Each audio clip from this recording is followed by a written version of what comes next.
Folks, we got another great show for you tonight here live in the epicenter of Nostalgia Mania, the On the Money Sports Lounge, live in living color for another edition of On the Money podcast, coming out of one of the most brutal, destructive bloodbaths in the history of the fantasy playoffs. We are now sitting here on the other side of it, ready to talk about it, ready to break some of it down, ready to get into what is going to be another action-packed Week 16, kicking off with a big NFC matchup between the Saints and the Rams tomorrow night. Before we get all into that, though, my name is Irrational, one half of the mega powers of podcasting, and alongside me, as always, is the one and only Oscar O'Money Muniz. Woo! Hold on. And we're underway. Did you deflate? Is that what that sound was? Wings! Was it the Ric Flair? Ladies wings? and gentlemen, out of the 4 fantasy teams that made the playoffs for myself, out of the 7 leagues I was in, I have been eliminated in all 4 leagues. One league I had 10 wins, and I got ousted. Another league I lost by 10. The other 2 were just out of reach, and it was understandable. I mean, I probably would have won the one if Mooney catches the ball in the end zone, because that would have been a bonus point. That would have changed. And Bear Money Pesos would have probably lost. That would have changed the world if he makes that catch. But it's all right. It is what it is. You enter every year knowing there's a shot that you may not win the championship, that you just donated money to the cause. It's that simple. Last year, I won 2 leagues. This year, I won none. And another league is dead after the next 2 weeks. Sailing takes me away to where I wanna. So it's just interesting. It's been 2023 football has not been kind to Oscar. From fantasy to the Pittsburgh Steelers, it has not been kind. What up, Julio? What up, Magoo? What up, Crenshaw? It has not been good. The guys are checking in tonight. That's why, a little over 2 weeks, the new year comes, and put 2023 behind and get ready for 2024. Well said, my friend. Yeah. Well said. Very noble. It sucks. It sucks. It was a brutal weekend of football across the board. The highs, the lows, the good, the bad, the ugly, the players that helped us get through and the players that sort of dragged us down with them to the depths of places that we couldn't imagine we would be. And yet here we are. This is round 2, week 16. Already week 16. Major showdowns. A lot of fantasy leagues are in the final 4 round of their playoffs. And we're going to get into all that good stuff here tonight as the guys are checking in. Sorry, I had to take down the defending champ, and boom, RJ's checked in. Damn, Oscar, you're bringing me down. The morale. Who said that? Magoo.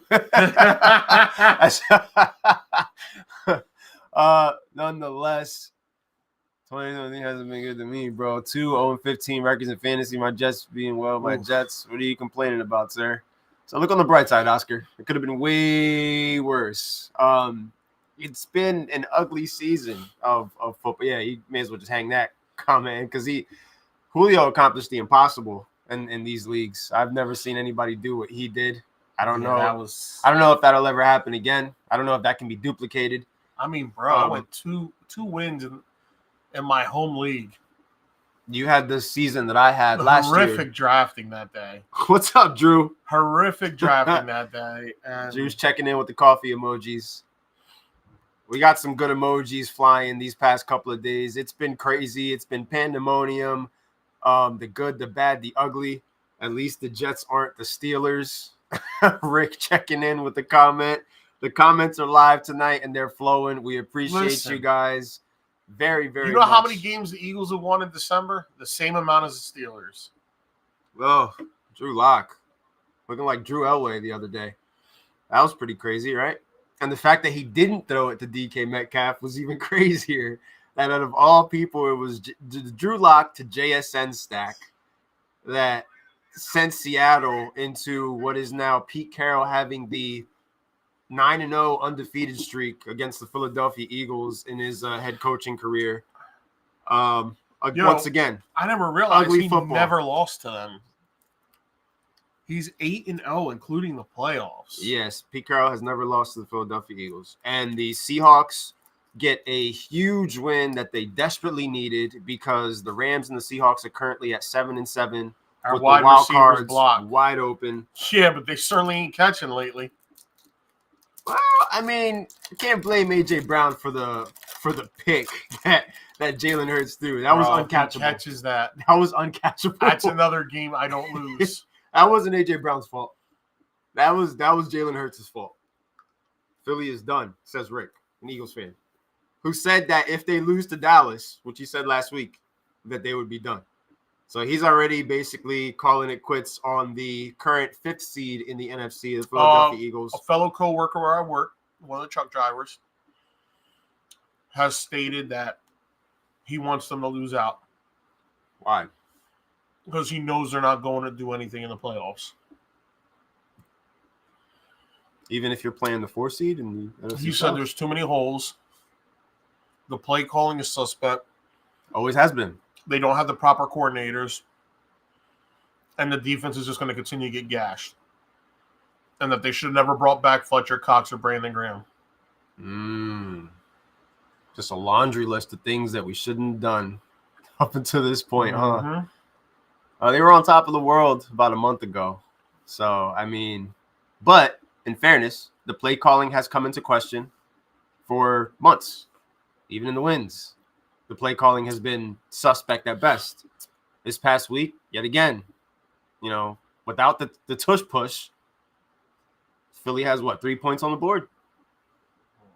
DeAndre Swift gets it to the 1-yard line, and you already know what's coming. For those of you who are hoping that, like myself, with a fantasy playoffs on the line. I'm smiling the whole time, bro. What up, Chris? Every time, and then they don't throw it to AJ. Aaron's riding with the birds until the wheels fall off. At this point, ownership is just hoping for a home playoff game for the revenue. Oof. Yeah, I can see Rick that. is not holding back punches today. He's not holding back at all. I like it. It needs to be said. Somebody has to come out and say it, and it's best to say it before the team gets eliminated, and then you got everybody talking about how, in hindsight, we should have done this, we should have done that. No, they're still here. The problem is that they're playing bad football. And this past week, the Seattle Seahawks stole one from them in a game that Philly should have had in the bag. 2 terrible turnovers by Jalen Hurts. He's been one of the most turnover-prone quarterbacks. Eagle fans can make fun of the Steelers all they want, but they lost to Zach Wilson and Drew Lock. Zach Wilson, Drew Lock, not to mention the 49ers and the Cowboys beat them. Cowboys didn't look much better this week. Listen, there was a lot They of got games. bludgeoned by Buffalo. There was a lot of games that they could have lost during the gauntlet. They gave all these Eagle fans hope and hype because they were going through the gauntlet with punch after punch after punch after punch. And then, what in the hell is that? I don't know. How do we get that out of there? There we go. Right? Is that on YouTube or? Here come the hackers. That means they're watching. Jalen Dimes. Right, it's been terrible. Wrong chat, but, my bad. In fairness. All right. Okay, you were blocked. So. All right, that's fine. You were blocked anyway, so it's all good. Don't worry. I don't know, Chris. I don't know what that was. We apologize. That's from YouTube. We apologize, folks. Yeah. So anyway, Jalen Dimes. You've got Patrick Mahomes with his turnover problems. Josh Allen. With his turnovers still. Like quarterbacks that are just coughing the ball up left and right. Listen, like I was saying before, I got sidetracked by that crazy that was spam. They got Eagles fans in a whirlwind of euphoria because they were just beating everybody in the gauntlet. Miami, Dallas, Kansas City, all this. And then the bottom fell out. And it's fallen out bad because guess what? They barely beat Buffalo. They barely beat Kansas City. I would say they dominated Miami. Yeah, but at the time, you're looking at it from a different lens because at that point, they're 10-1, and they're thinking to themselves, an ugly win is a win nonetheless, and we're still on top. Jalen Dimes. Aaron said he can't stand them. What the hell's going on? What is this, on YouTube or something? I got to get on the YouTube app. The Super Bowl is this weekend. But yeah, like the Philadelphia Eagles were riding the high. Excuse me, ladies and gentlemen, regardless of how ugly the football was, they were 10-1. The Jets' loss was behind them, and they started out the first 3 games of their gauntlet 3-0, on top of the world, walking on sunshine. You know, coming into the, at the time, biggest matchup of the year with the 49ers, the talk was back and forth between the two sides, fans online and players talking. Debo was talking, and the game came. Debo backed it up. Ever since then, I feel as though that game against San Francisco in Philly is when everything really fell off the rails for the Philadelphia Eagles, where the things that they were able to get away with, it just wasn't the same. And this past week looked similar to a lot of Philadelphia Eagles games this past season.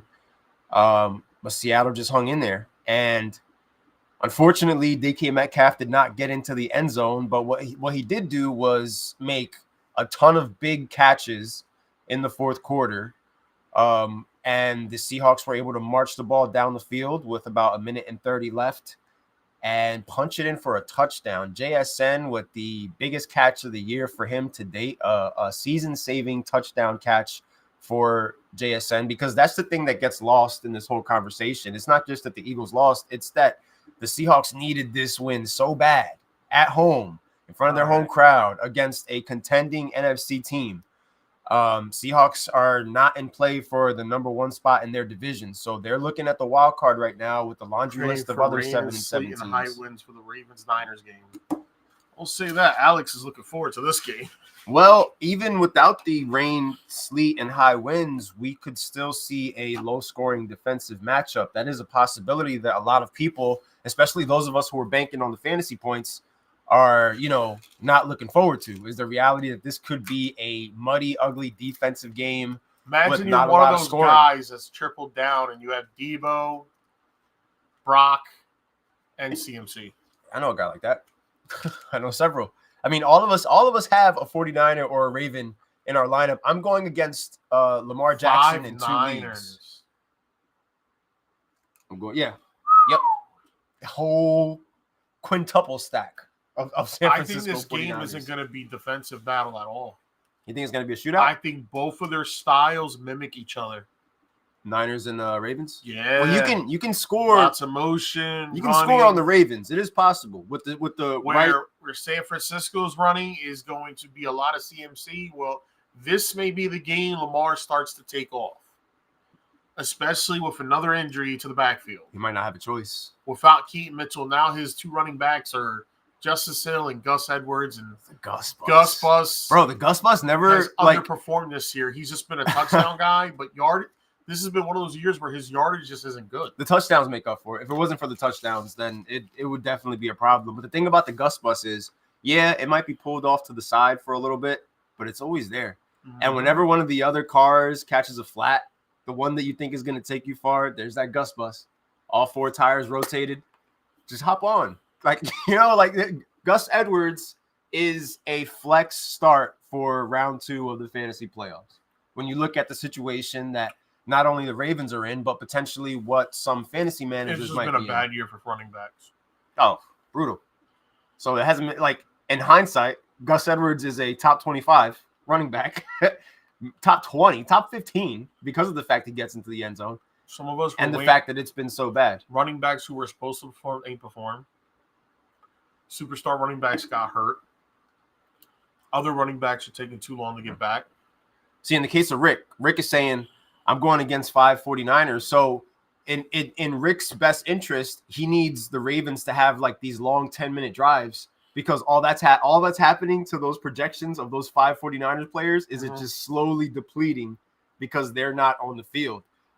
That's a huge game, not just for fantasy, but for reality when we're talking about how far Lamar Jackson has shot up the charts as far as MVP odds and where Brock Purdy currently sits as far as the MVP odds. So this could potentially once again tilt the balance as far as the odds-on favorite to win the MVP. And this is a good week to, if you're going to make a bet on who you think is going to win MVP, this might be the week to do it. And you might want to do it before that game on Monday night, because then you're going to look like a genius if you pick the right guy.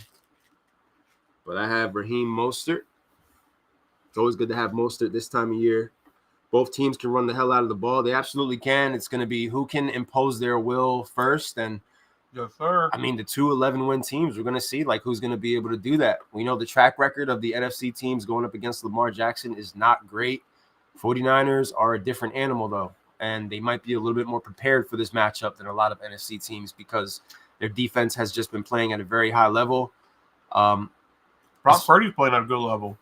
Yeah, and he put up some good numbers against a good Dallas defense, which we saw the Achilles heel to the Dallas defense this week is if you establish the run, you can run on the Dallas Cowboys. You can run all over the Dallas Cowboys. Yep, thanks. Dak Prescott. Thanks for taking the ball out of Josh Allen's hand, man. Dak Prescott, thank you for the 7 points that you gave me in 2 leagues where I was eliminated unceremoniously.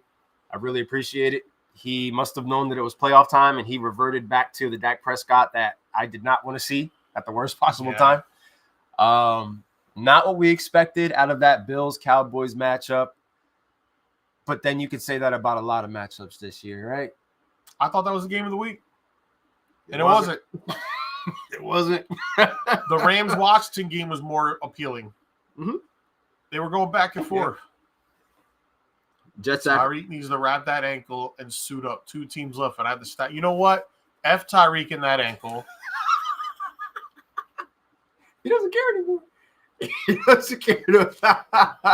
He doesn't care anymore. I don't care about any of your fantasy football problems. None. All right, settle down. This will be the first weekend in weeks. I'm just going to wake up. And there's no need to touch my phone. There's no need for me to tinker. My dumbass tinkered and took Laporte out of the flex spot in Dynasty. Oh. Huh. I forgot that you benched Laporta this past week. I started the wrong Steeler. I started George Pickens. I should have started Deontay Johnson. The right answer is no. Thanks, Steeler. Chris Boswell, for this. There's no right Steeler. You benched. Who did you start over Laporta at tight end? Travis Kelce. Okay. Travis Swift. I started Travis Swift. But, I mean, who would have known Laporta was going to go out there and get 3 touchdowns, bro? That's just outrageous. Like, that helped eliminate me from the On the Money Sports League. That and Dak Prescott with his 7 points. When I saw Laporta get into the end zone for a 3rd time, I stopped checking the score because I knew, like, it was over for me in that league. It was disgusting. It was absolutely disgusting. Travis Swift, everyone.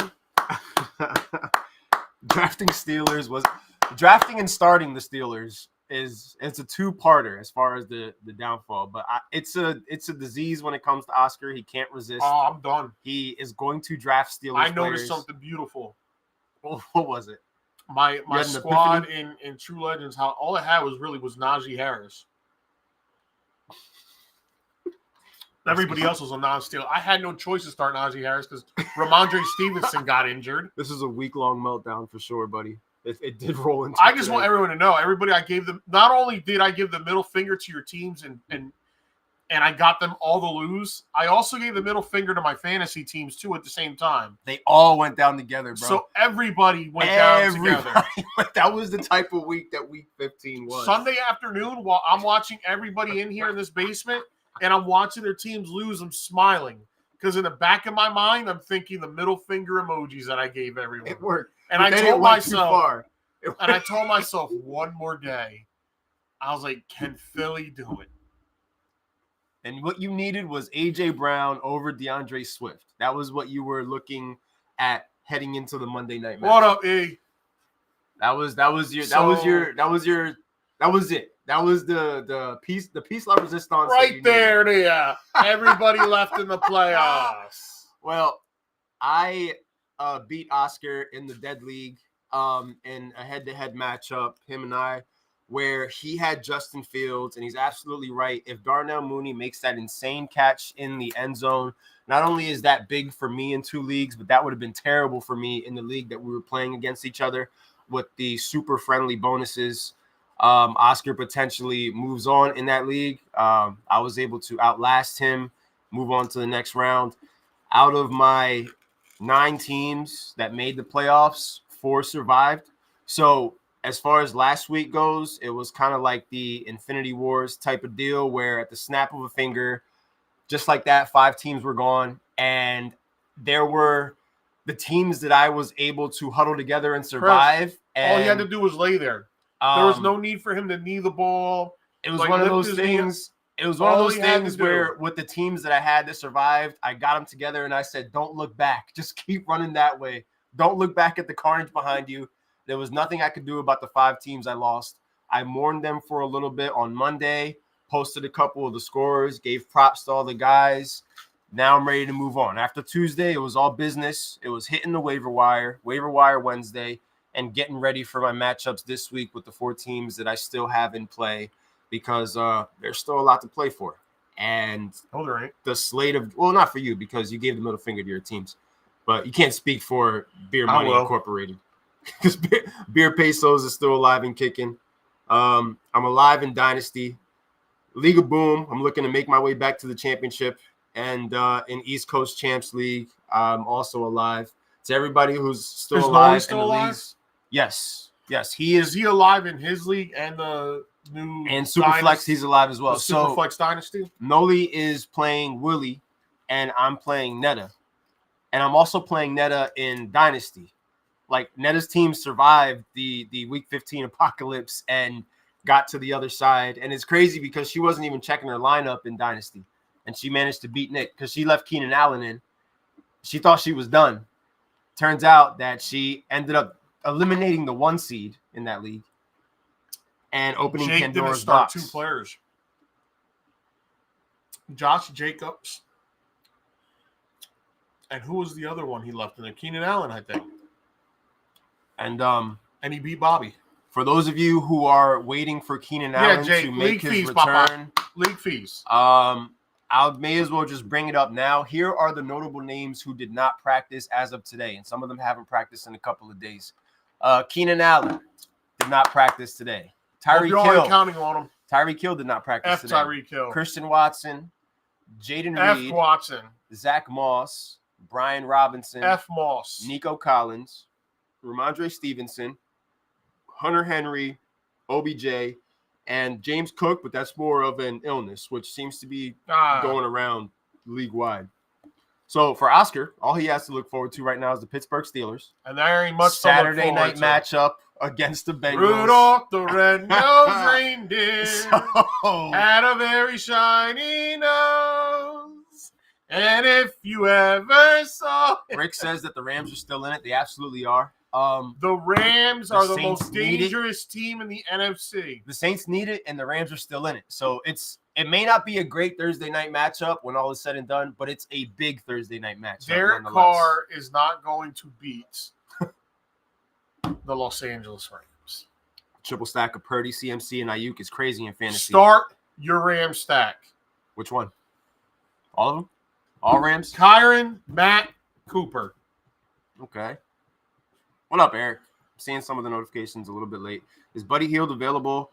Figured be since he puts up all these points on your bench. I put him in the lineup, all right? I the Yahoo League, it's my secondary basketball league. I got to be honest. I go 5 to 6 days without even checking it, especially these last couple of weeks with fantasy playoffs and everything. Is this similar to it's a bad time. It's a bad time. No, this one is an accumulation of the amount of rebounds, assists, points, 3-point percentage. Like it takes all of that into account, and you just have to have more of that than your opponent. Compared to on Sleeper, where you're picking a certain day for your player and whatever I'm points in love you get with from that Sleeper player. app, and I hated it at first. Well, it's because you do good at it. That's why. It's because you do well in the basketball league. I'm about to switch the OTMS league into shout out to Supreme Ballers. To Sleeper app. Really? We're transitioning? I might transition. Are we going to Sleeper next year? Oh shit. Shout out Club is Sleeper app. Shout out to Joel, who eliminated me from the On the Money Sports League, eliminated my 10-14. Joel is the G Money Fantasy Football Award winner. G Money Award winner. Most fantasy points by one single player in Josh Allen. He's having a big season. He has the Bills stack, and he also had Sam Laporta and Jahmyr Gibbs give him 5 touchdowns in one game, which was something that David Montgomery couldn't score one. Nope. That's all I needed for my damn parlay. Oh, he's on my bench now. Thanks, Rick. I thought I started him. Yeah. It was too late to start him. That's what it was. I didn't. I was listening to beats earlier. And I fell down a wormhole. That's why when you texted me, I was like, yeah, I'm just listening to beats. But wow. All right, so I'm off to a hot start in the Yahoo basketball league. Honestly, bro.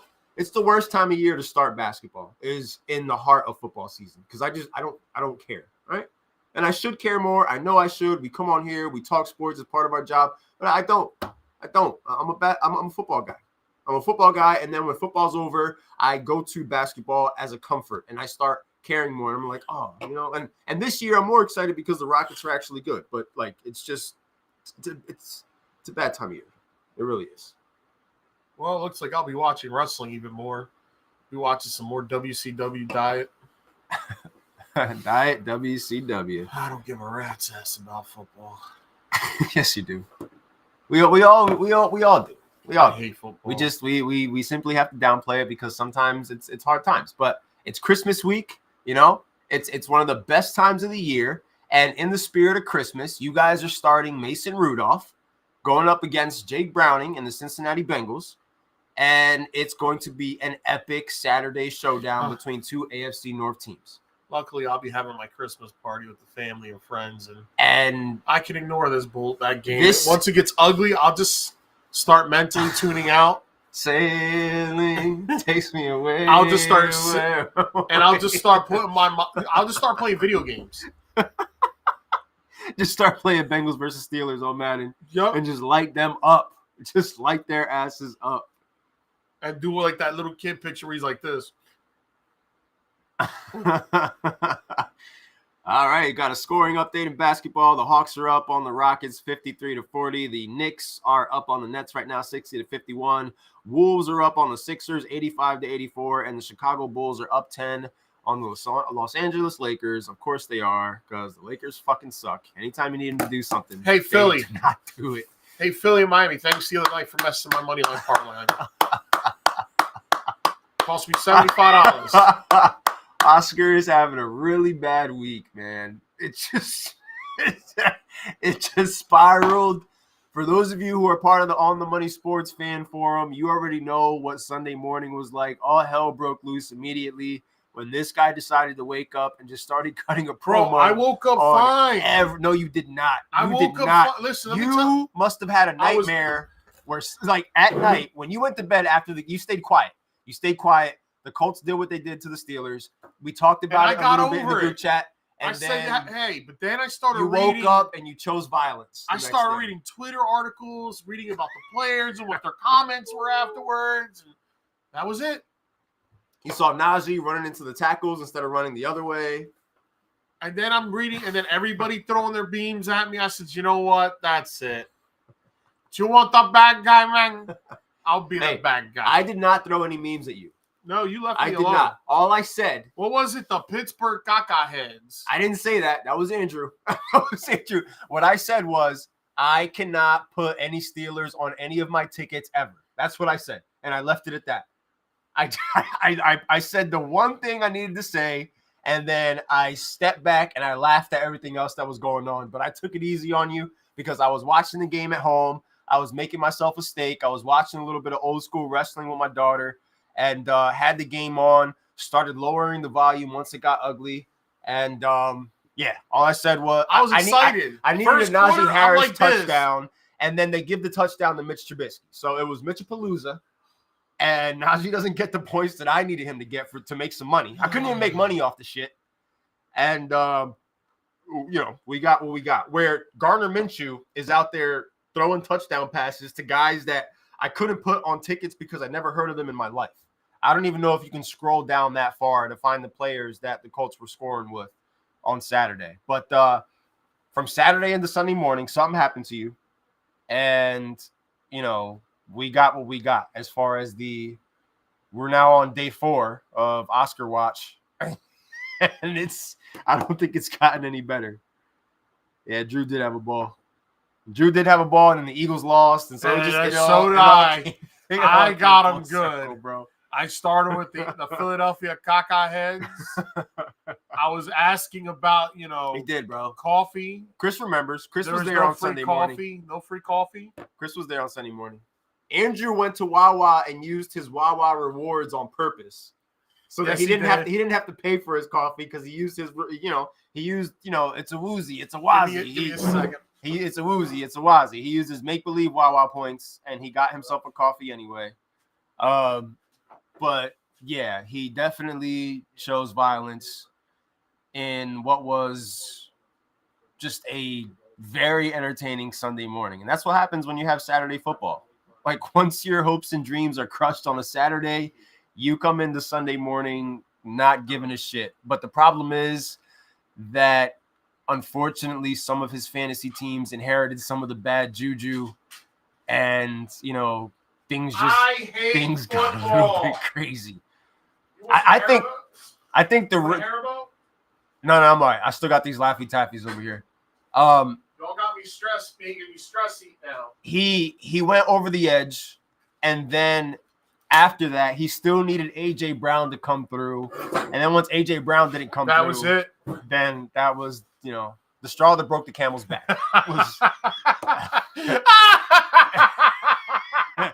Yeah, a lot of us did. That was funny, dude. That shit was funny. That shit was funny, dude. Drew said you took it to a whole new level. The 48-hour exchange between Oscar and Drew. It's all love, though. But a classic. What about the GIF? Which one? With Michael from the Breakfast Club with the crying one. I knew when I found that and I used that, I said, wait till Elon sees this one. Oh, I said, man. I know he's going to pop for this one. All right, so you've got a coworker that already wants the Eagles to lose out. Yeah. You've already got the chance for Fire Sirianni, the hashtag Fire Sirianni that I've been seeing online for a couple of weeks. The questions he's not as going far nowhere. As the play calling. So there's a lot of finger pointing that's already going down there. So Nick Sirianni's going nowhere. What makes you people think he's going somewhere? He's a yes man. Because he's when things go bad, you automatically want to see change in the effect of we got to get rid of the head coach because he's obviously part of the problem. But nobody was saying that when he was yelling at the fans during their winning streaks. Oh, we love it, man. He's so Philly. Oh, man, the perfect guy for the job. You guys just didn't understand. You didn't understand what he was talking about, man. He's so Philly. You love it. And now they want to get his ass out of there because all of a sudden he's getting outclassed on the field. Pete Carroll's a great coach, bro. Pete Carroll's a great coach. Sirianni said Brian Johnson is staying put as well. So for those of you who are expecting change, get ready for more of the same. Now, the silver lining for this football team is that these next couple of weeks, you got 2 games against the New York Football Giants, 1 game against the Arizona Cardinals. What happens? Well, don't start this. Don't do this. Don't do this. See, I was doing this too, and then the game against the Saints happened, and the Saints bludgeoned Tommy DeVito. The Saints, who aren't even a good football team, that I was sitting here the week prior saying the Giants are going to get that victory. The Saints are no good, blah, blah, blah. Saints beat the Giants to a bloody pulp. DeVito's agent got fired. because of a pizzeria debacle. And now here we are a week removed from that incident, and the Giants have 2 games against the Philadelphia Eagles. Now Philadelphia sitting in the wild card spot. So all of a sudden, you don't have that scenario of, oh, if Philly, do they sit their players out week 18? They might not be able to sit anybody out if you're playing for that 1 seed still. Philly can't stop the run. They were never able to stop the pass, and Kenny Walker destroyed him, basically. Like, absolutely destroyed him. A flag on the play. Where did that come from? Where did that come from? What in the world, bro? That's perfect. Flag on the play. Anytime you get out of line, I'm going to throw the flag out. Yup. Anytime you start going on your tangents. This is what I'm going to use Steelers. Who in the lounge when y'all cats start going crazy, when everybody starts talking about how their players are good. I'm just going to throw that out. There was a lot to take in when I was in the lounge on Sunday, so I wasn't really going crazy. Like I said, it was a median because my playoff teams went 4-5. So there was a lot of good happening and there was a lot of bad happening. And yes, in one league, I benched Tua and I started DeVito over Tua, only to watch Tua throw a 60-yard bomb to Jalen Waddle. I know that hurt. It hurt me at the moment because, remember, I had him too. I was still going to lose. But then when Stafford hit that 60-yarder, I went crazy. I was still going to lose, but it's just the fact that I would have been able to, it would have been a little bit closer compared to the score that it actually was. Anytime I didn't crack 200 in that league, I always lose. He didn't get fired. I reported is he hired another agent. Siri, how do you report a Facebook forum? Come on, man. Don't be like that. And in the words of Sean, Jalen Hurts was sicky, so just leave the Eagles alone. Giants mathematically are in the hunt. Yeah, they are, but they're about to get out of the hunt mathematically because this is the opportunity for the Philadelphia Eagles to get right and for their fan base to get right and start talking shit. I swear, if AJ Brown goes off this Monday, I'm going to lose my shit. Last year, in our Dynasty League, I was unceremoniously ousted by Terrell, and the following week, Mike Evans, who was part of my Dynasty team, goes off for 75 points on the sleeper rat. Yes, we have bonuses. 40-yard plus, 50-yard plus touchdowns get you a touchdown. I think he had like 2 bombs in that game. 2 60-yard bombs. I destroyed my opponent in a consolation game that meant absolutely nothing. So don't look at your consolation scores if you have players on there that are the reason why you got eliminated this past week. I'm going to rely on y'all to tell me how everything's going. I'm not doing it. Oh, I'm eliminated. What the hell I care for who wins? I'm not getting money out of this. They're not going to break off the commissioner of $25 and say, go get yourself something nice. Oh, man. I hate football. That is awesome, man. That's just crazy. I was on a 7-game win streak. Playoff games comes, and I had Stroud, Hill, Olave, and Nico Collins. Oh, my God. Oh, yo. Jeez. It's all in the same week, and you're just riding a high. Because when you are on a 7-game bender, pretty much, you are not even worried about anything that can go wrong because nothing's going wrong. In Sick Picks League, I won 7 straight. The Dak Prescott CeeDee Lamb stack was the second most potent stack in football behind the Dolphins. Like, it was, I'm walking on sunshine. Whoa. And then all of a sudden the playoffs happen. Dak Prescott gives me 7 points. My 7-game winning streak is snapped unceremoniously. And the team is just out. Like, that's it. They're done. Out of the picture. One of my best seasons in Sick Picks history. And just like that, but that's nuts.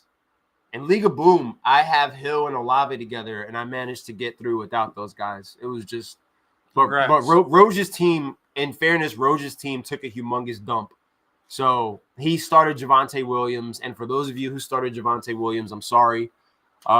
If you are in a position where you need to start him again this week, I am also sorry because I am not sure what you're expecting out of him. I don't see much as far as his fantasy forecast goes. But yeah. Damn, I need to update. I'm not getting the. I may as well just read it off of there because I'm getting them a lot faster on here. Mm-hmm. But that's crazy, bro. You know, I'm not getting Hill, either. Olave, Nico. And, you know, Olave is good to go for tomorrow night's matchup against the Rams. Nico Collins and Tyreek Hill both still haven't practiced. Nico seems to be a little bit more serious than Tyreek Hill. Based on the wording of Coach McDaniel today, it seems like Tyreek Hill is more of a precautionary thing. They want to make sure that he's 100% because all of a sudden, Miami Dolphins versus Dallas Cowboys is one of the biggest games on the slate, apart from San Francisco versus the Ravens. The biggest matchups this week are AFC versus NFC. Dolphins coming off of a big win against the Jets. Cowboys coming off of kind of an embarrassing loss to the Buffalo Bills where they got run all over and the offense couldn't get it together. So that's a pretty big matchup. What do you predict as far as that showdown between these two teams? Dallas and Miami? Yeah. I think Miami's going to win that game. I think it's Miami at home, right? It's got to be better offenses from both. Well, Dolphins put up 30. Mainly from Dallas. Dallas needs to get on that field more so than Miami to get that ugly taste out of their mouth. Jesus. Oh, man. Yeah. Dallas playing on the road. Hell, here we go. They still need to send the podcast to a couple coworkers. They still need a big road win against a winning football team, which they still haven't gotten. They didn't get it in Buffalo. A lot of people were thinking that the Cowboys were going to actually beat up the Buffalo Bills, not just beat them. That didn't come into fruition. I know what's going on. If you watch it on the On the Money Sports Facebook page, the regular page, yeah, and you comment it, it's going to show up there. But since it's streaming on all of them, it's taking all the comments at once. That's why you're not seeing all of them. So that explains. Okay. Which is cool because no matter what platform they're watching, we can see the comment.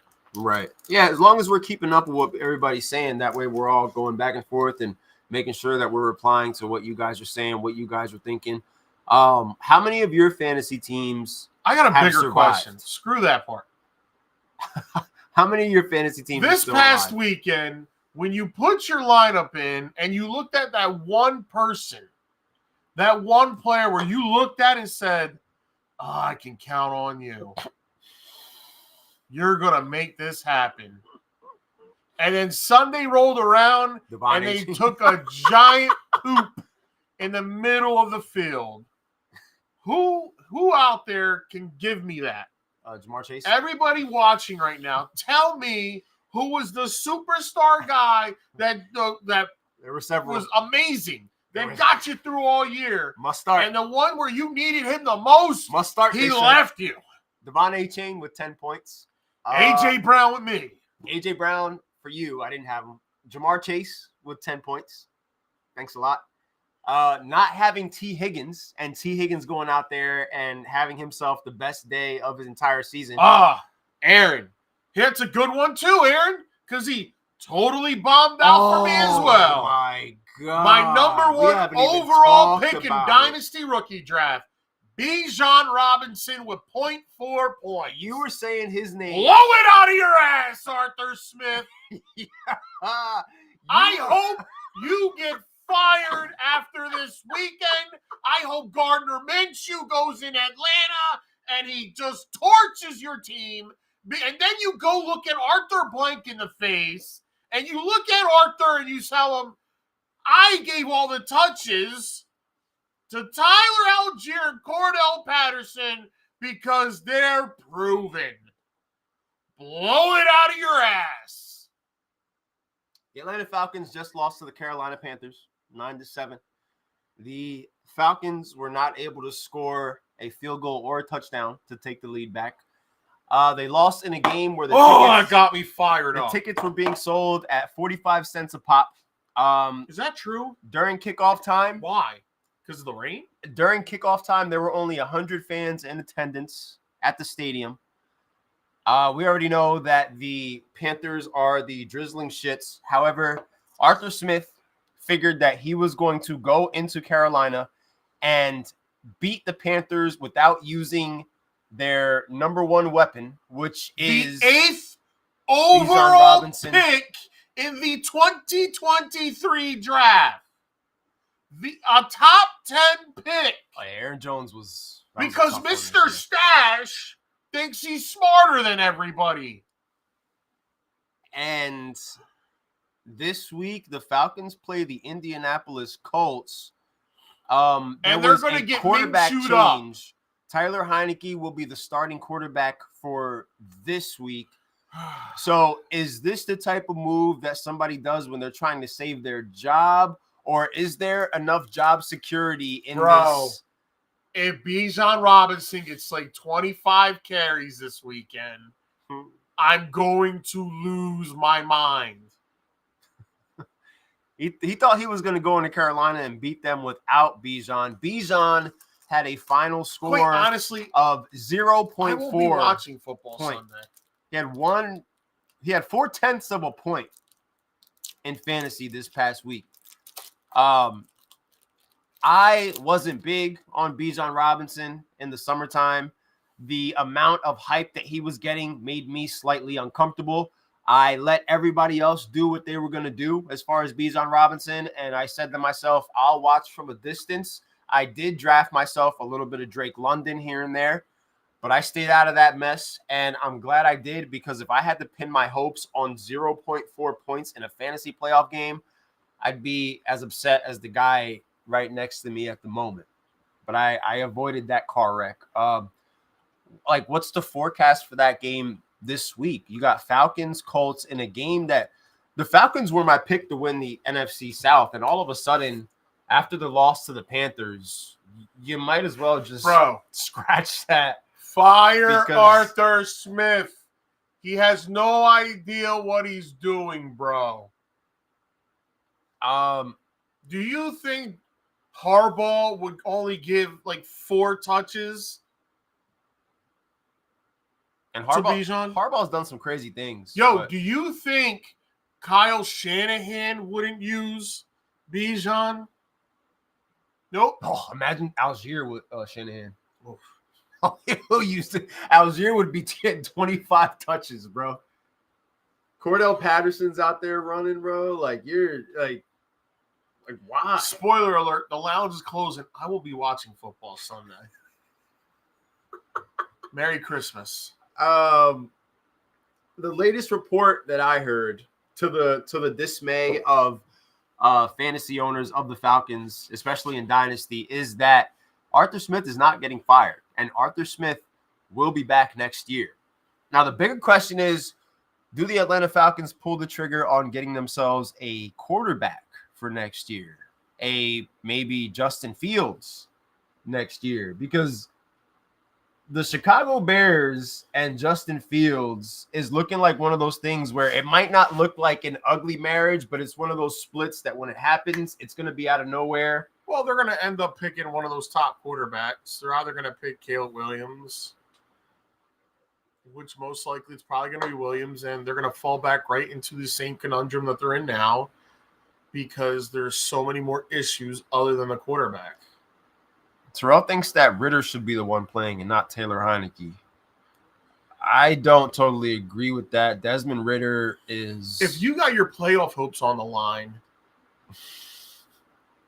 and the way Ritter's played lately, well, then maybe... Ritter's better at home. He's better at home. That's a move. That's a move set up because of job security. Look, Arthur, I'm going to make the right moves. I'm going to give Bijan all the touches this weekend, and I'm going to start Taylor Heineke. Well, he shaved the mustache off, so that should have been the telltale for everybody who was watching along with this Falcons melodrama where Arthur Smith is trying to single-handedly destroy fantasy football. He some weeks he has the mustache, other weeks he doesn't. So you have to keep an eye on what he's got going on. He's going and then back to Tennessee once he gets You have fired. to listen to his post-game presser where he's talking about the game after. Just the fact that they weren't able to score a second time against the Carolina Panthers. I had the Falcons money line on 5 tickets. Don't ask me how it went. Bengals going to trade Jake Brown. Jake Burrow. But, dude, his worst game was against you guys, right? Up to this point. And then other than that, he hasn't had a bad game. Jake Browning is good for fantasy football. The big question now, this is your first game without Jamar Chase. Jamar Chase has been the bread and butter for Jake Browning and most of his fantasy points up until this past week when T. Higgins decided to climb out from under a rock. And, yeah, T. Higgins made a cameo and said, hey, remember me? I'm here. You probably bench me, but I'm going to be on your bench, and I'm going to score 28 points. I'm sick of it. Jake Browning. They're not going to trade Jake Browning, bro. That dude is he's going to be a Cincinnati legend now. Because if anything happens to Burrow, because we know Burrow's injury history, Burrow next season might end up missing a week or two. Jake Browning is going to step in there, and he's going to have that. It's going to be like the Gardner Minshew dust, where you sprinkle it on him. He's a Cincinnati guy. They love their chili out there, and they're going to love Jake Browning. They're not. I don't think they're going to trade it. Someone's going to offer picks. But how enticing the package is going to be. If Browning gets the Bengals to the playoffs, someone's going to call and say, hey, they're going to look at their team and management and say, I think this guy can play and we can get him in our system. And well, like a third-round pick? What are we looking at for Browning? What's Browning's value right now in the market? I'll tell you what, if he can get to the playoffs and somehow, some way get a deep playoff push, second-round pick, you're not getting a first. A second, just to get a second rounder. If he gets them to the playoffs, I think it's a third round. If a team pays more than that, then you're just an idiot. Well, I was just about to say, Terrell, it's crazy because now we're looking at how valuable backup quarterbacks are this year. Like, Mullins might have looked bad last week, but guess what? He was putting up points for fantasy football. For fantasy, Mullins is good. Not just that, though. Right? Look at all the backups. Did he have a bonus? Yeah. Look at all the backups across the league because of the Jordan Addison pass. All the backups across the league that are starting this week. Jordan Addison. I did. I started Zamir White. It gave me 17, but I needed the 33 that I had on the bench with Jordan Addison because Jordan Addison had himself a day. And for those of you who have Jordan Addison and are, still in the playoffs with Jordan Addison on your roster, you now see that Jordan Addison can score a lot of points alongside of Justin Jefferson. So it's not so much that Justin Jefferson takes away from Addison. It's that Jefferson complements the fact that Jordan Addison is going to be out there running by himself sometimes. So if the quarterback can get the ball to him, which Nick Mullins can, you can live with the terrible interceptions that he's going to throw. And all of a sudden, reality and fantasy collide because you've got the Vikings, the Lions this week, Detroit going to Minnesota. It is a controlled environment, so it's not like Goff is going to be out in the cold. That's why I think he's going to have a good game too. So anytime Goff is in a dome, expect Goff to have a very good game. The price will only go up if he has a good showing against the Pittsburgh Steelers on Saturday at the end of the day because Bengals versus Steelers is a huge AFC game. It's a huge wild card game. A big Jefferson game. I bet you would. Who gives a damn? A big Jefferson game. The Detroit Lions are pretty friendly to the wide receivers as far as their defense goes. The Lions are, it seems like a lot of teams, they're still trying to figure some things out heading into the playoffs, and hopefully they do sooner than later because they have a big matchup with Dallas coming up pretty soon, and that's going to be a major statement game for both football teams. If Dallas can beat Miami this week, they beat Detroit. All of a sudden, we're talking about the fact that the Dallas Cowboys can take the East while playing a harder schedule in Philadelphia. That would be pretty crazy. But they're going to play the South. What does it matter? If you're the 5th seed, the highest seed you're going to play is the 4th seed. The Bucs had a pretty good day. I saw Baker Mayfield walking like this in Lambeau Stadium. I will say this: this has been maybe his second best career year ever. He is. Well, they have a good pass blocking offensive line, and all of a sudden he's got the weapons he has here. Cleveland in his last year did him dirty. That dude was playing with a messed up knee, a messed up shoulder, bruised ribs. Like, he was playing with it all, and they just said, "Oh, we'll take the misogynist. Who cares about everything you sacrifice with your body?" And kudos to Baker. To that Panthers start last year was bad, but ever since he got coached by Sean McVay, he was all right with the Rams. It's picked up now with the Bucs, and he may be earning himself a big payday. Way more weapons than he had in Carolina, and all of a sudden Tampa Bay controls their own destiny. And he doesn't look like a bad quarterback now. They're number one in the NFC South. We clown them the entire offseason because of the competition and the throws we were seeing in training camp videos. But it's come around where, they're playing good. The whole division is Mike Evans is the best the best receiver he's ever had. Chris Godwin is miles ahead, like anything he ever had, too. Chris Godwin has had a big comeback week. I dropped Chris Godwin in League of Boom last week. And that is true, Terrell. He revitalized his career. He's back, and he's owed, some respect. And I'm going to put respect on his name. He's earned this, and I'm happy for him. So, and you know what? He should be comeback player of the year. Philly or Dallas is going to be traveling to Tampa Bay, potentially. Probably. If everything stays how it is right now. And Rachaad White is starting to run the rock consistently. No, he has been. Rachaad White with that and the pass catching. Rachaad White, the hype that was – you're thinking about Rashid Shaheed. Yeah. Rachaad White, the hype that was around him in the summertime, he lived up to his hype, and he has been one of the bright spots in what has been one of the ugliest years for running backs ever. Like, he's more trustworthy right now than Austin Eckler. Imagine a world where Rachaad White is more trustworthy than Austin Eckler. Eckler hasn't done nothing this year. Elite Eckler. 8 points last week. I mean, he looked great in the beginning of the season, and then all of a sudden we're seeing more and more of Kelly out there.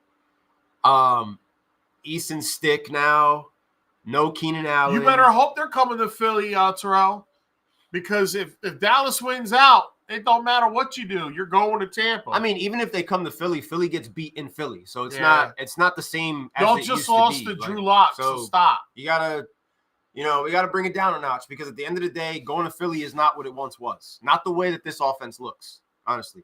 The Giants are not going to beat the Eagles, all right? I'm not going to sit here. After what I saw this past week, Giants are done. The whole thing with that shit's not going to work anymore. The Philadelphia Eagles are going to do to the Giants what they have been doing to the Giants for the last couple of years. This is the moment for Philadelphia to get right and to potentially get themselves back to the one seed. So, however, I don't think that this year the 1 seed is going to be kind to the Philadelphia Eagles. I don't know if they particularly want the 1 seed. So let's talk one more thing. Let's play Marvel What If. What if happens? If he beats the Eagles and...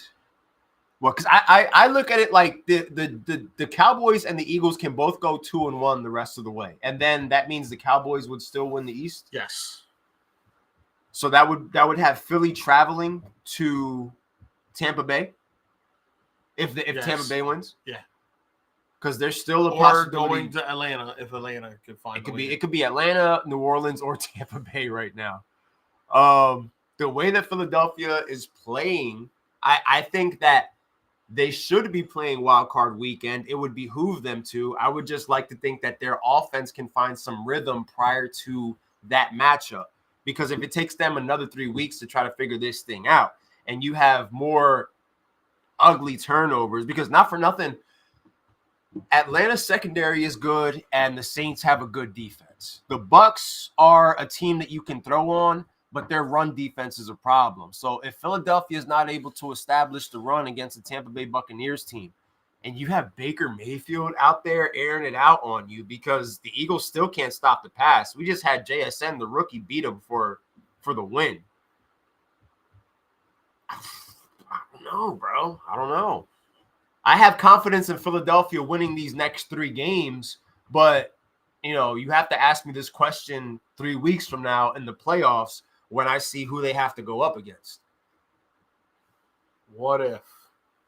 That's your Marvel what if for the day with the On the Money Sports podcast. Dallas needs home field more than Philly.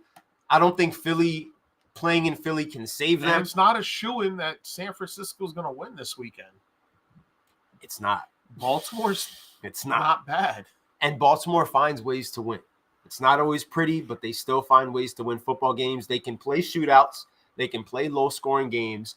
They, everybody. And all of a sudden, bro, Isaiah Likely is Mark Andrews. All right? He is Isaiah Andrews, because that man is out there looking everything you need him to do. The same way that Mark Andrews was out there stretching the middle of the field, making big plays, getting into the end zone.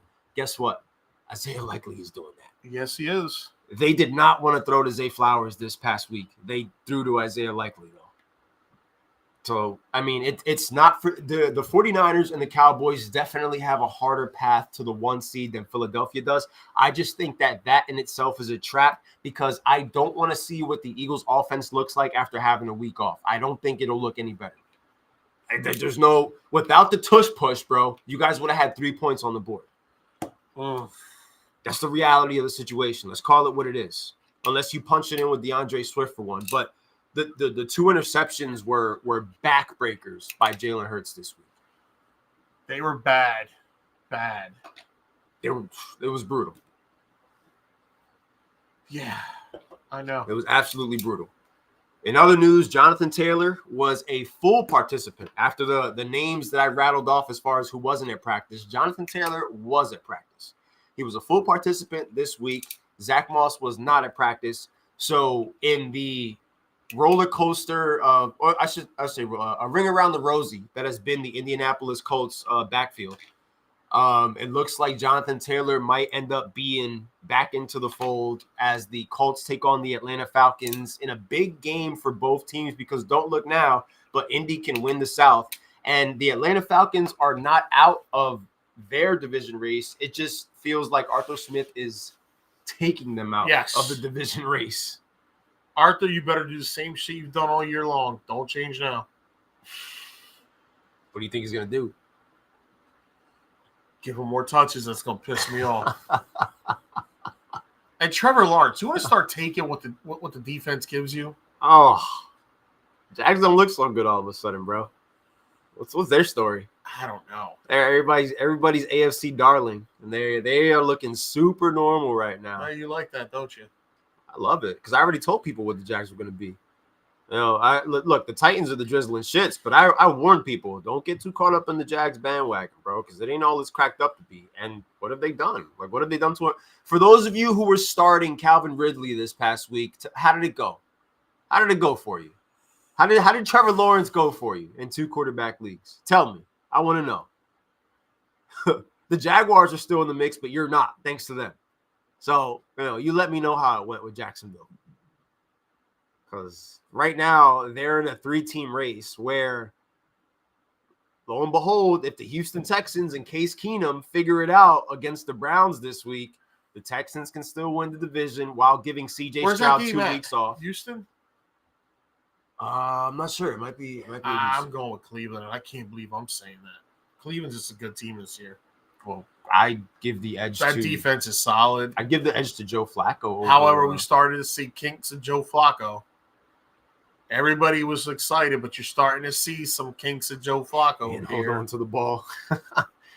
Oof. Nah, man, that touchdown catch, or the touchdown catch that didn't happen by Mooney, would have been such a game changer, not only for fantasy, but for the Chicago Bears, for the Browns. For the Browns, it would have been all of a sudden, Flacco, 2 picks, a pick 6, and the honeymoon would have been over. But the honeymoon's back on because they won. Well, I think we're realizing the Chicago Bears are a good defense. They're a good team. They're a way better team than what their record says. They're not yes. The Chicago Bears are not as I told bad you they would be look. like a strong 5-11, 6-12. The Chicago Bears are Chris Benoit WCW, where it's like they might put on one of the best performances of the day, but they're gonna job out at the end because just Darnell Mooney dropping, he had it in his hands. It did not work out for him. However, the Chicago Bears this week have such a better matchup going up against the Arizona Cardinals defense, who are another story in themselves, where, not just for fantasy, but for some sports betting, that DJ Moore anytime touchdown looks a lot better this week to me, because I don't know who on the Cardinals side is going to be covering him. DJ Moore. The Bear stack 9.5 points. The Bear stack is a stack that I'm heavily invested in the Dynasty League. I'll be going up against Netta this week. I'm doing a triple stack in Champions Dynasty. I've got Justin Fields, Cole Kmet, and DJ Moore. And I'm looking for a big day out of Justin Fields. As a matter of fact, I need a big day out of Justin Fields. Otherwise, it's going to be a problem for the Beer Money Boys in Dynasty. It's definitely a way better matchup than the Browns. And I don't know how many points Case Keenum is going to be putting up against that Browns defense, though. Nah. That's going to be tough, especially if Nico Collins, who didn't practice today, isn't going to be in the game. We know Tank Dell's not going to be there. Well, we already know CJ Stroud most likely isn't playing either, so he's not practicing yet. Concussion protocol. Titans should have beat them this past weekend. The Titans are eliminated. They're out of the picture. You and the Jets. The Tennessee Titans have wasted Derrick Henry. He will probably not be a Tennessee Titan next year.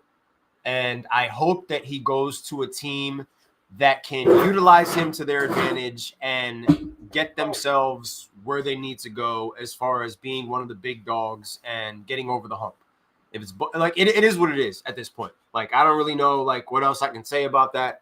It was an absolutely disgusting showing by us, and I have one soda left. Are you kidding me? Just grab a beer. But yeah, the Titans are done this year. For those of you who are calling for Mike Vrabel's head, you don't understand. He's not going anywhere. The Tennessee Titans are about to get over $100 million and a high draft pick. At the moment, we sit at the 9 spot overall. We're about to get a bunch of money, and we are going to go out. We're going to spend. Carthen and Vrabes are going to go out there and put a team together for next year because Amy wants to see what these two can do together. We're running on Amy's time now. So if Amy decides that the show is over, that's when it's over. She is Dixie Carter in TNA, bro. That's exactly like she is Dixie Carter. You think Henry would go to – I mean, he's an upgrade from Najee Harris. You can have Henry and you can have Jaylen Warren together, and you can utilize Henry in the way where at this age you get the most out of him, and you can use the juice that Jaylen Warren provides and complement your quarterback, whoever the quarterback is. Najee for a lot of his issues. I blame Najee for running into tackles because you're running away from wide open holes. But then there's times where he's met in the backfield about 60% of the time. I just think that they're just not on the same page with each other. They all look disgusted, and nobody is playing team ball on that football team. They're not bought in. They're not bought in at the end of the day. So I just, I'll take Derrick Henry right now over Najee Harris. It won't matter. With that O-line, it won't matter. I don't think it would be a bad move for Pittsburgh. Similar to the Tennessee Titans. Hey, Kevin Colbert. I don't know how much money they're going to get. Maybe we should have picked Creed Humphrey over Pat Freiermuth. What's Freiermuth done, bro? That's it. A catchy catchphrase when he catches a ball. Well, you guys are full of catchphrases. Mike Tomlin's latest one was that you guys have been crushing grapes. Trying to turn it into wine. Hold on. They're not going to be able to hear the audio if that's what you're I'm good. No. I'm going to look up the quote itself because Mike Tomlin's full of nursery rhymes. We're pulling up the quote right now because I know I sent it to you. And my coach only does speeches when we win. I don't know and what now all of a sudden I can't find it. The fact that we lost to the Texans. Did I send that just while to wearing you? Oilers jerseys was absolutely or with disgusting. Mikey or the one our group chat with Mike? I don't know if you sent it in the group chat. I think I sent it just to you. The Arn Anderson gif. When I saw what Tomlin said, my reaction was, "What are you talking about? What are you talking about, dude?" Gardner Minshew was out there throwing to guys I never heard of in my life, and you're talking about crushing grapes to make wine. Dog, you guys were 7-2. Like, weren't you guys just 7-2 or 7-3 or something like that on top of the world? I'm walking on sunshine. Whoa, and don't it feel good? Dun, dun, dun, dun. And now Kenny Pickett is at practice. Mason Rudolph is about to get the start. The Uber driver that took us to the stadium in Pittsburgh is probably still sending Kenny Pickett hearts right now. Here we go. Mike Tomlin on 3 straight losses and their limited offensive numbers. 1 week you're drinking wine. Other weeks you're squashing grapes. We've been squashing a lot of grapes lately, and I'm interested in drinking wine. Yeah.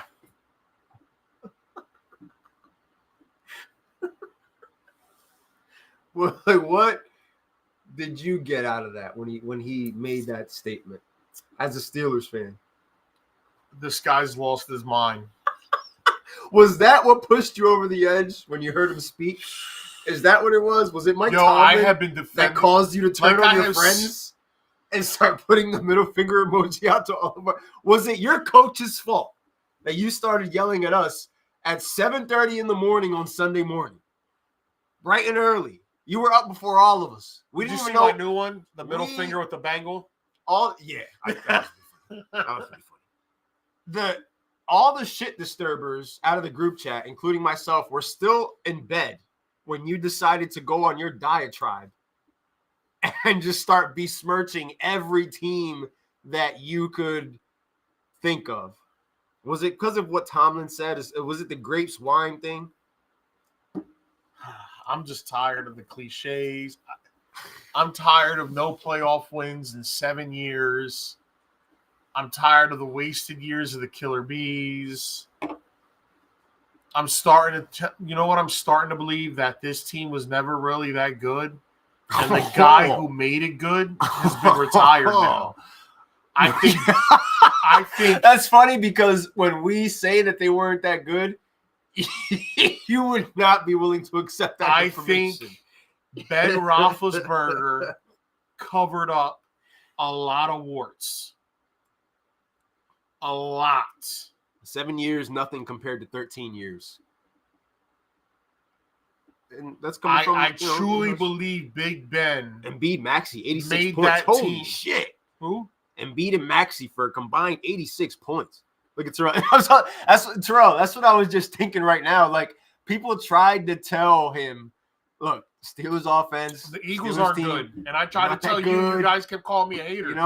But he wasn't gonna hear it. It's hard to get the message across sometimes at certain. I thought this offense was gonna be better in spite of Matt Canada, and I was wrong. Well, we realized that Matt Canada was not the only issue because you guys fired him about a month ago, bro. And this offense still can't get it going. Playbook.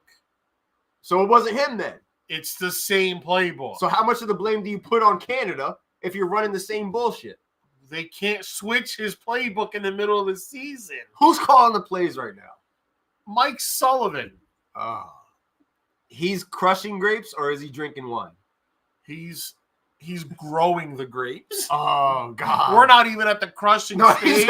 He's going like this to the grapes. Just to see where the grape is at, if it's too soft. Jesus. At the end of the day, maybe it's time we move on. From what? from Mike Tomlin. Ah, okay. I've defended that man numerous times. What if Mike Tomlin went to the Patriots? What if Mike Tomlin doesn't want to be with the Steelers anymore? What if Mike Tomlin's offended that the team never gave him a contract extension this past summer? What if you guys don't have your real quarterback yet? You know, like I can't even judge him yet because of how shitty that offense. What if you guys get Justin Fields? It's the same shit. Bro, that would be a little bit like what if Justin Fields went to the Falcons? Fields can't read a defense. He's not that bad, bro. Like he's not that bad. Mikey, where are you? He's not that bad. He's an upgrade from Kenny Pickett. You think Kenny Pickett can read the field? We don't know what Kenny Pickett is. Oh God, we know what he is. You gave him a year. In this lounge, you said you got 1 year. You were yelling at the TV. You weren't even talking to us. Who's to know if a better suited coordinator he doesn't play better? Nobody thought Brock Purdy was going to be this damn good. What up, Seth? Kyle Shanahan. You need somebody smart who knows what they're doing. Brock Purdy. You know what I read today? They Brock said Purdy even if great. Mike Tomlin chooses to come back next year, the Steelers are most likely moving on from Terrell Austin, defensive coordinator, Pat Meyer, offensive line coach, Mike Sullivan, who's calling the plays now but was the quarterback coach, and somebody else. That the only person right now, two people are pretty much probably coming back. Eddie Faulkner and Aaron Curry, the linebackers coach. I don't know who that guy is, but everybody is on the chopping block. So does he want to come back to that? Or are we going to get a fresh set of eyes? Maybe that's why he keeps coming up with catchphrases, because he just, he's just going to keep saying the right things, because that's what you do when you no longer care about your job. you say whatever, and it just buys you time, man. Maybe it's just time. I love him. I think wherever he goes, I would like to see him. I wanted to see him without Ben, so that he could prove critics wrong. Like, I'm a good coach. Look what I can do. Because look what he did the year Ben blew his arm out. He won with Duck Hodges and Mason Rudolph. Duck Hodges. What's Duck doing right now? You guys should give him a call. He had the eyes thing when they were. Give him a call, dude. You think Mason Rudolph is going to be better than Mitch Trubisky? Yes. Mitchell Trubisky is ass. Yes. Every time when he throws off his back foot, something you're told not to do. He's going to take the Jets job. What do you think about that? Who? Tomlin to the Jets? Well, no, Salah's not getting fired. The rumor is that he bought himself a year with the injury to Aaron Rodgers, right? There's two. He's linked to. They're saying that Tomlin's linked to the Jets, Commanders, Chargers right now. If Salah, he does decide to leave. Salah's not lasting much longer, but he at least has this next year. There's other vacancies this year where, let's say, the Chargers could be one of them. I think Salah coaches the Jets this next season. And Aaron Rodgers came out and said that he has more than just a year as far as how long he wants to play. So I think that what happened in the first game of the year to the Jets bought Salah another season, and they're bought in on Salah. So I don't think he's going to be one of the coaches that gets fired immediately, or they do the parting of the ways. You have a Patriots job that potentially is opening up. The Chargers job is up for grabs. The Raiders are crazy enough to fire Antonio after he has them win out for the remainder of the season. He wants to bring back John Gruden.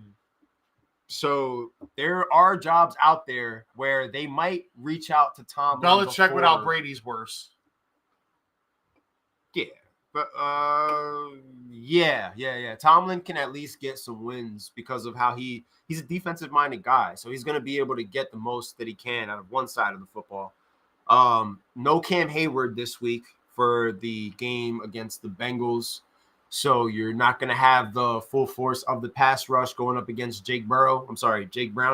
But you also, on the flip side, don't have a Jamar Chase for Jake Browning. So That's what makes that game all the more intriguing, is that this shit could go either way between you two teams, and that's how it always is with every AFC North showdown. I'm just going to get intoxicated so that I can have a good... Intoxicated. Yeah, whatever. That way I can have a good night. Gruden's still on payroll. Of course he is, bro. He had the 1998 Raiders hat on. We're going to have the catering down here. Going to have some fudge, cookies. It's good stuff. Yeah. It's good stuff. It'll keep me occupied. And then as soon as they lose, I'm just going to put WCW Diet on. Oh, man. It would behoove the Steelers to lose. As much as I want them to win, it would behoove them to lose. You pick in the top 10, you get yourself a player. Although everybody now is in love with Jaden McDaniel from LSU, the quarterback. Yeah. No.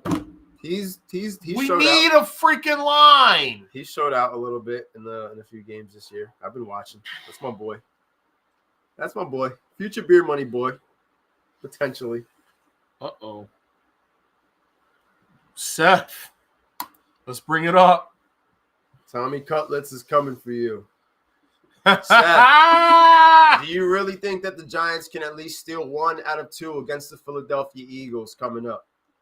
This is Monday. We got 3 Monday games, which is what makes this week all the more intriguing because for fantasy football purposes, you're basically playing a 4-day series as far as how your lineups work and the way that you're setting everything up. You've got Thursday night football, you've got 2 Saturday lineups, you've got a Sunday slate, and then you have 3 Monday games. 3 tilt Monday games that could decide everything. You've got the Giants versus the Eagles, the 49ers versus the Ravens, and the Chiefs versus the Raiders, all going down on Monday. Hopefully it's to chat over some chicken parm. Tough guy. Nah, get the quarterback. Oh, so Terrell saying Drew was here this whole time. Oscar did give Kenny Pickett 1 year. I don't know how much he expects Kenny Pickett to evolve in a year, but I, like Terrell, think that you guys do need a quarterback. But like you said, I also think you guys need an offensive line. So this is the type of thing that's going to take more than just a year to fix. Like, who's going to be the head coach? Like, who would you want as your head coach? I don't even know. If it's the Pittsburgh Steelers, it's going to be somebody we never heard of. Nobody really knew of Bill Cowher. Nobody knew who Mike Tomlin was. The Pittsburgh Steelers hire people that are in their early 30s. Sign a vet maybe on the guy line. Y'all got money. Spend some money, Oscar. Spend some money. Bro, we're $2 million over the cap right now. Stop it. Titans about to get money. We about to get $140 million. It could be the guy from the offensive coordinator from Detroit. Ben Johnson, his name's going around a lot. Or they'll be stupid enough and go defense too. But if they bring in a defensive guy, say Tomlin does leave, you got to make sure that you bring in an offensive guy. Because you can't tell me what I saw from Pickett last year where the game-winning drives, the poise, the command, and it just evaporated. I don't believe it. I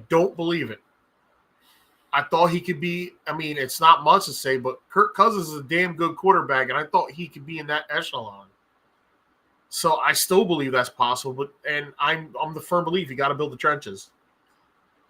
You have to build the trench. An offensive line isn't going to protect anybody if they can't block, and they can't pick up a blitz.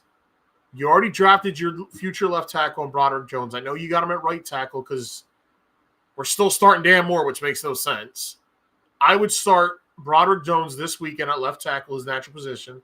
I let Chooks get in, even though you're going to cut him, put him back at right tackle because Dan Moore Jr. is god-awful. You got Isaac Samalu, who's a good guard, and James Daniels a good guard. In this draft the best right tackle in the draft at that spot if you're picking in the top 10.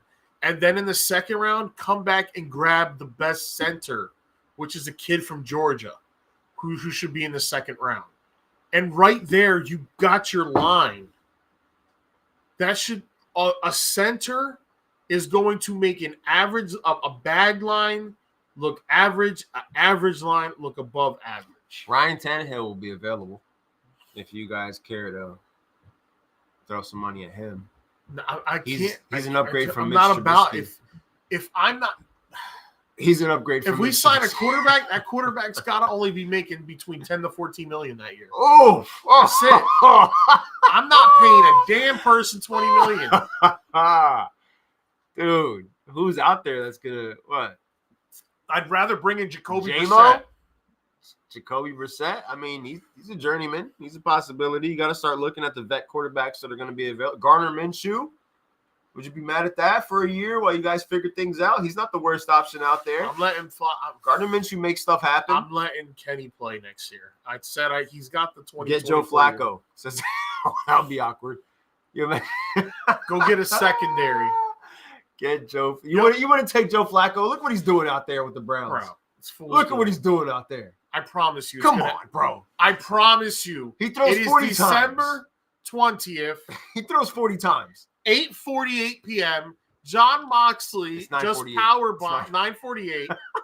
Moxley just pile drive Jay White.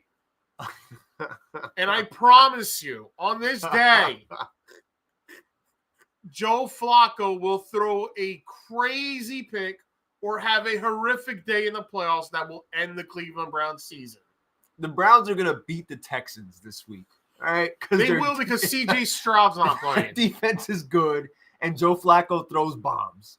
And Njoku and Amari Cooper are going to be the recipient of those bombs. Hell, the Browns might win their first-round matchup because it's going to be against the South. Or will it? Will it be KC the way KC's looking? Wait, you're talking about winning the AFC North? No, the Ravens, the 5th seed. If the Browns are the 5th seed, they're going to play. They'll play the winner South. of the South. So they might get a dub. Southwest. It's either the Texans or the Jags. Colts, bro.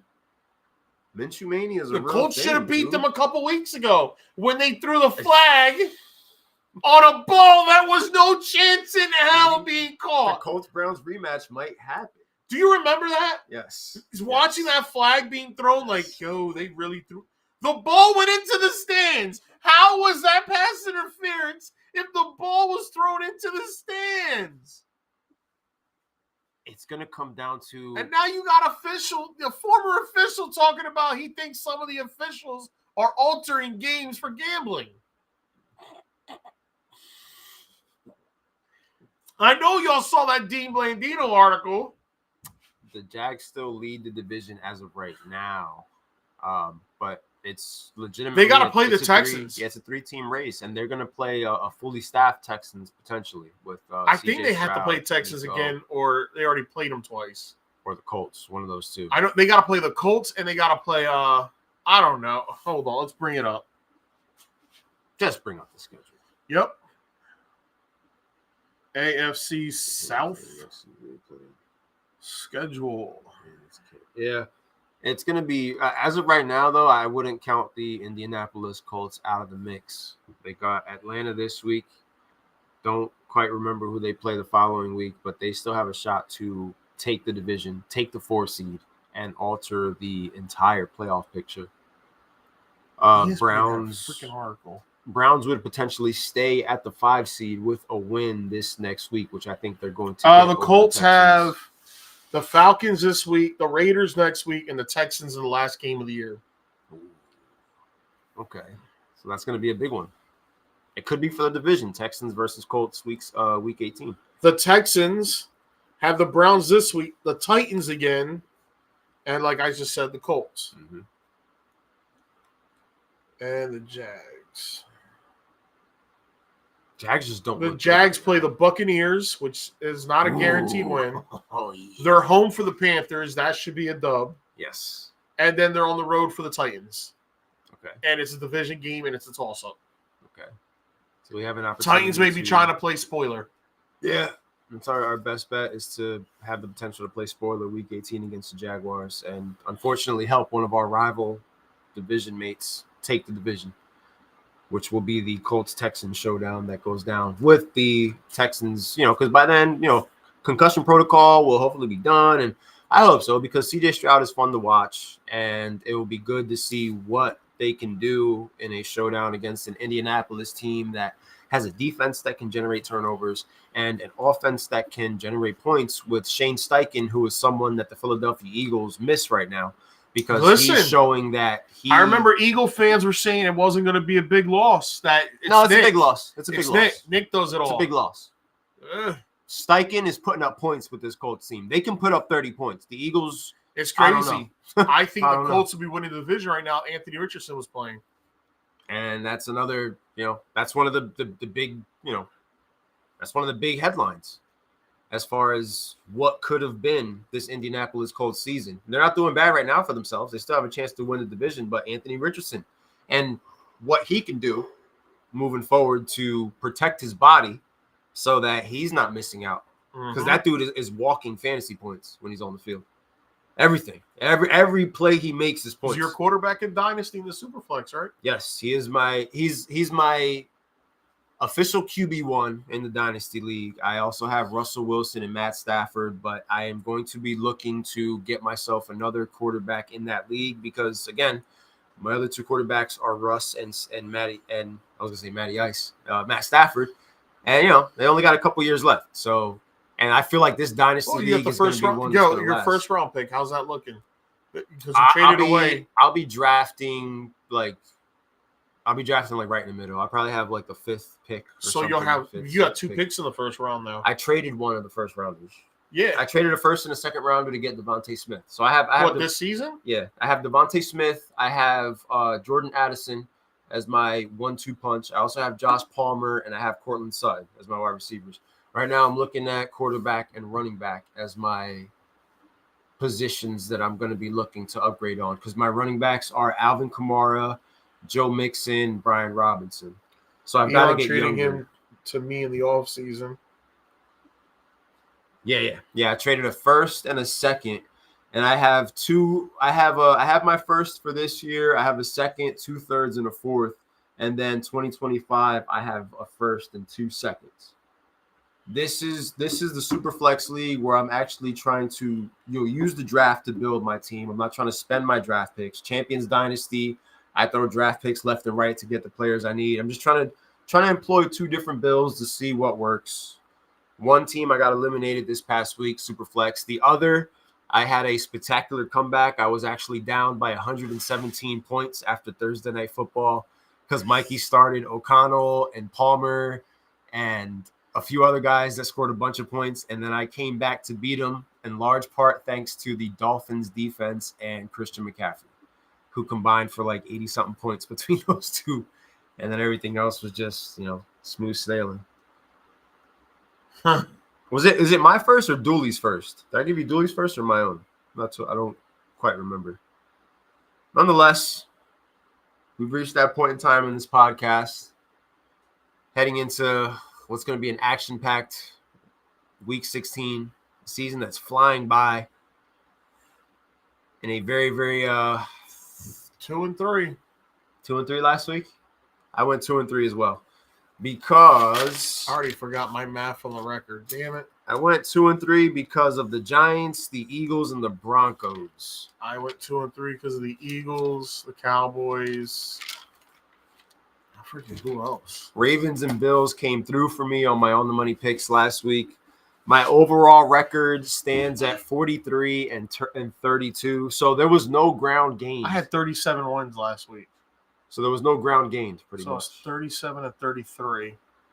So 2-3 would be 39 and 35? Yeah. All right.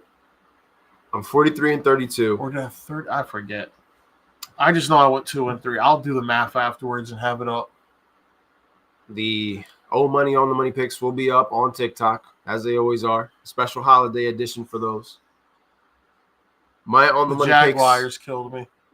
They're killing a lot of people right now. The all the money picks go as following. First and foremost, I've got the Indianapolis Colts going over the Atlanta Falcons because I'm not totally sure what Arthur Smith is doing, and I'm not sure what he's going to do this weekend with his players. I will say that with Taylor Heineke, Drake London's stock goes up. So if you're in a position where you're not totally sure what you want to do, you don't have too many options in that flex spot, just give it a try. Just throw him out there. Just give it a try. His over-under right now is like 46-something yards. I would probably take the over on Drake London's yardage. And the second pick, I've got the Dallas Cowboys getting the W over the Miami Dolphins. I think that they finally get their big road win against the team with a winning record this week against Miami. Oh, here we go. In my third pick, I've got the Rams on Thursday Night Football beating the New Orleans Saints. Stafford is on a heater right now. And, both teams have their full supplement of weapons. I refuse to play London. Hey, listen, man, I have them. I'm not saying that I'm going to play them in my matchup. I'm just saying depending on what the circumstances are. Yeah, like, if you have to play him, like in a situation where it's like, it's like Drake London or Wicks, if Christian Watson and them don't play, it's one of those things where all of a sudden his name sounds a little bit better than it would have if you knew certain guys were playing. And that's all I'm saying.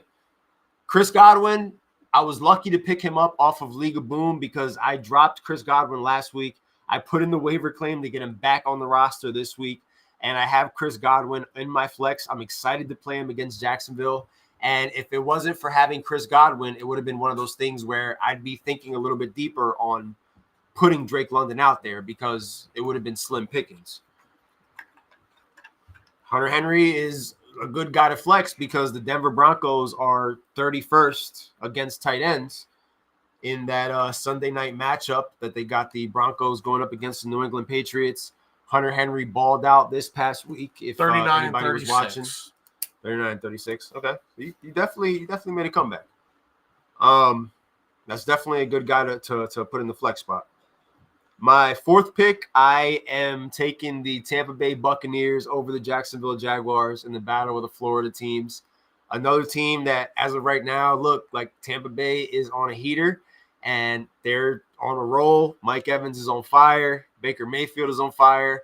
And I'm just going to ride the wave with this football team that is potentially looking at locking up the division, especially if the Rams end up beating the Saints tomorrow. And with my fifth pick, the big showdown out of all the showdowns, the final game of the week, Monday Night Football on Christmas Day. It is the Ravens versus the San Francisco 49ers. I am taking the Baltimore Ravens over the 49ers. I think that the Ravens lock up the 1 seed basically with the win over San Francisco. And all of a sudden, the MVP conversation gets a lot more interesting with 2 weeks left in the season. I think right now, I know people want to say Purdy, but I think it's Christian McCaffrey. Yeah, I mean, he's there. He's in the conversation. He's in the conversation. Josh Allen in the conversation. McCaffrey. CMC is the guy. Dak Prescott's odds are still pretty high for having lost the way that he did. So if Dak Prescott comes out and if he could beat Miami, he's going to be in the top 3. 300-yard game, 3 touchdowns. Yeah. He balls out the week after I get eliminated while having him rostered. That would be the scenario that we all scripted, right? So once again, my 5 on the money picks for this week are Indianapolis Colts, Cowboys, Rams, Bucks, and Baltimore Ravens. Impressive. Had to try to take a different approach after going 2 and 3. I wasn't feeling the 2 and 3 this past week. You're slowly starting to pick up steam, so I had to make my on the money picks good. I wanted to have a strong start with the Thursday night matchup. The way that the Rams are playing right now, I don't know if there's a scenario where the Saints come out on top. Of course, it's Thursday night football, so I've learned that whatever I say is going to happen on Thursday, usually the opposite happens. But I'm going to run with that Rams money line. I'm going to ride the wave with the Rams because I think they're making a push right now to make the playoffs, and they have a legitimate shot to post make your the playoffs. parlays in the group chat before the game. Do it. Let's all make money together. Do it. I'm saying Matt Stafford over 1.5 touchdowns. I'm saying Cooper Kupp anytime touchdown, and I'm gonna say Alvin Kamara anytime touchdown. Kyron Williams. I'll ride with the Alvin Kamara one. I'll take the Kyron Williams anytime touchdown. Rams money line, since I picked them up on the money, so I think they're the team that's gonna win. They need it, and the loss would basically take the Saints out of the running. F the Saints. Sunday morning with the Buffalo. I played the Buffalo today with my last $3 in DraftKings, and I won. Haven't played it yet. Haven't played it. Got 0. So I got my so Hurts. guess what? I got my Hurts anytime touchdown. The problem was I didn't get my my Swift anytime. I should have known better. I should have just did the Hurts 2 touchdowns. I didn't get my AJ Brown touchdown or my AJ Brown yardage. I got everything else. Mike Evans, if you're contemplating a 2 touchdown guy for this week, Mike Evans might be that guy. I'm sorry if you play against him in fantasy football, but that dude against this secondary, Mike Evans is a good candidate for that 2 touchdown day. They're firing the ball right now, and they're playing for the division. Those boys are balling. I'm not going to take it away from them. So, but other than that, we'll see what happens. We're deeper into the postseason next week. Hopefully, I'll be getting ready for championship week in a couple of leagues, week 17. We'll have a clearer picture on the playoff pictures for the NFC and the AFC. We'll break down the big matchups between the 2 interconferences, Dallas versus Miami and San Francisco versus the Ravens, and we'll see how much our perspective changes on the MVP race and the playoff picture. We'll see who will be on top in the NFC East. Embiid has to be the early season favorite right now for MVP. Potentially get ready to start segueing into a little bit more basketball talk as we get to the final lap of the football season and start to pay a little bit more attention to what's going on in the NBA. Of course, as always, we'll be doing our on the money picks. We will be doing what else we got going on. I didn't even do a start of the week. Please tell me this is Mike Evans is my start of the week. Okay, is that Tyrod Taylor? Mikey's brother. Tyrod Taylor? Yeah, he's got the picture. That's good shit. Play Hurts under on the passing yards. I'll do the anytime touchdown, and I'll just stay the hell away from everything else because I just want to see the offense for a week. I will say that, I think that it'll be a good prop to throw AJ Brown out there for an anytime touchdown at some point. I think that he finally gets it this week. Unfortunately for you. That's why I didn't get points. But freaking Mitchell's out again. Donovan Mitchell. Until next week, ladies and gentlemen, we hope that you guys have a very Merry Christmas and not a happy. Not that we're gonna see you before the new year. We're gonna wish you a new year. For right now, we're gonna wish you a Merry Christmas. Hope that you have an absolute ball, and we will see you same time, same place next week as we get ready to break down Week 17 live from the On the Money Sports Lounge. This has been another edition of On the Money Podcast. That is O Money. I am Irrational. We'll see you again, same time, same place next week. Stay groovy, guys. Merry Christmas.